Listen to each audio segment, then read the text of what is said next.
Hi there, I'm Brian Ferrabee and I'm a Kiwi. I was born in Hamilton, New Zealand a long time ago. Well, I'm one of the poor racing drivers, so I only get to race an MX5. Not like the guys that race Porsches and things.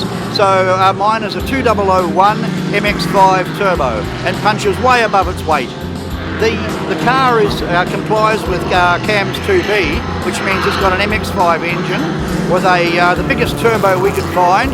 Actually, it's out of an SP, which was the homologation special for Bathurst.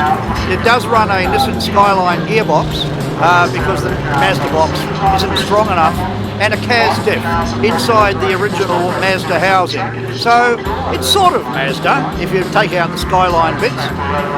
Previous racing experience? Yeah, well, I started racing when I was a teenager, when my dad used to supply me cars, but he realised that I neither had the talent nor the motivation to be Formula One world champion, and so that money dried up. So I wasn't racing between age about 20 and 30 when I could finally start to afford to get my own race cars, but they were slightly different. It was an old Triumph sedan. That's an excellent question. What drives me to go motor racing? Some insane desire for immortality, which has never ever been satisfied. I think I'm not really 68 when I'm in a race car. I'm about 28, you see, which is delusional, I know, but that's probably the driving force, and it's the only reason I've got to stay a bit fit as well. Apart from a stint in single-seaters, I've raced sports cars all my life, from Clubmans to Super Sports, and the red MX5 came up for sale at a good price, so I thought, why not? So I bought that one, and I've been in it ever since for about 20 odd years. Well, that's a very good question too. At Lakeside here, it's not too bad. But at big circuits like Bathurst and Phillip Island, where the speed differential is between 80 and 90 kilometres an hour going down Conrod Straight, and you're passed by 3 GT cars all fighting for the lead, it's very exciting indeed. So it certainly gets your attention, and the wind just about blows you off into the Armco.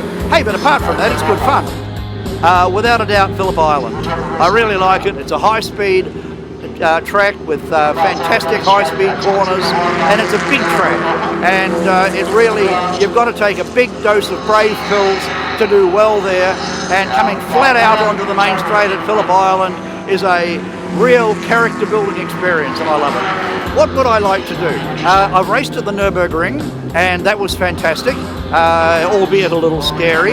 I haven't raced at Spa-Francorchamps, and I would really like to do that, so I guess Spa. Ah, yes. My racing hero has to be Jim Clark, only because I was racing single-seaters at the time Jim Clark was world champion, and I have never seen anybody drive a single-seater like Clark drove. Having said that, I have enormous respect for Ayrton Senna and, of course, one Manuel Fangio. Fantastic, unbelievably good drivers. Camaraderie? They're all my enemy. I hate them all. Camaraderie? What are you talking about, man? They're the mortal enemy. Let me have a think about that. Some of my best friends, actually, and my worst enemies, are in the pits in Prodsports. No, they're a great bunch of guys, and in very simple terms, I wouldn't be racing it if I didn't get on with the people in the pits, because 90% of your race weekend is spent talking to people in the pits. It's fantastic. It has a wonderful future. Production sports cars have been around since the 1960s. We are now have the responsibility of looking after that category now, and it's gone from strength to strength. The Porsche Cup cars have been a big part of that.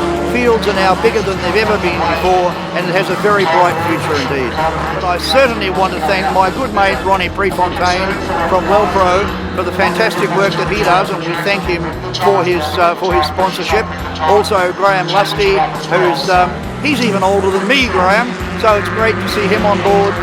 Steve Williams and Williams Motorsport is one of those companies that we should all be supporting. And the pothole people, well, Greg Quince again is a good friend, and I really appreciate the fact that he's put up some money as well.